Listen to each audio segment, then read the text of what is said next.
Today we're going to look at the Hebrews, the people that we learn about in the Bible, their covenant, the kingdom, and the legacy. So the people of the covenant, the Hebrews, are a Semitic group that migrated westward to Canaan, now Palestine, from Mesopotamia in 2000 BC. They recorded their history in a sacred text that we now call the Bible. The Hebrews believed in one God, and their covenant was a solemn agreement between God and the Hebrew people. Now, around 1800 BC, famine forced some of the Hebrews to migrate to Egypt. Once there, the pharaohs would enslave them for generations. But in 1300 BC, God inspires one of these enslaved by the name of Moses to lead the Hebrews out of captivity and back to Canaan. Once there, God gave the Hebrews a set of laws called the Ten Commandments. And in return for their obedience to these laws, God granted the land of Canaan to the Hebrews as his chosen people.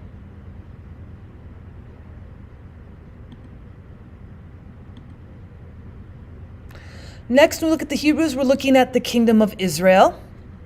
Now, the Hebrews battled the Palestinians for control of the promised land for hundreds of years.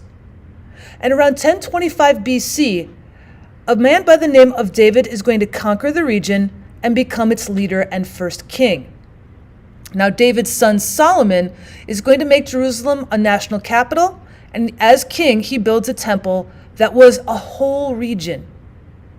Now, Solomon dies in 930 BC, and after that, quarrels led to the division of the nation into Jerusalem in the north and Judah in the south. Because of this division, this is going to make both areas vulnerable to attack, and in 722 BC, Israel falls to the Assyrians.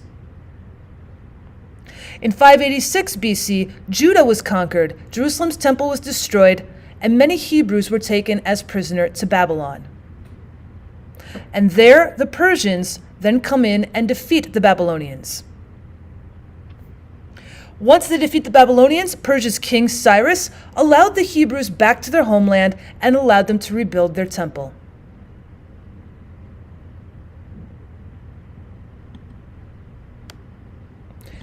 So what is the Hebrew legacy?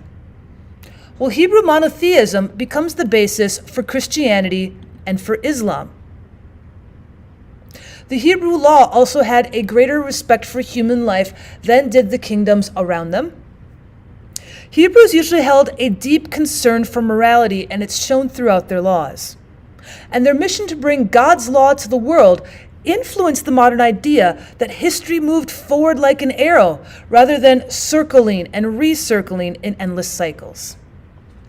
Thank you so much for stopping by to get a little quick glimpse into the Hebrews. If you'd like to learn more about the Hebrews, or if you'd like to learn more about the Old Testament, please leave some comments down below as to what it is you'd like me to continue on with. And as always, I'd appreciate it if you subscribed.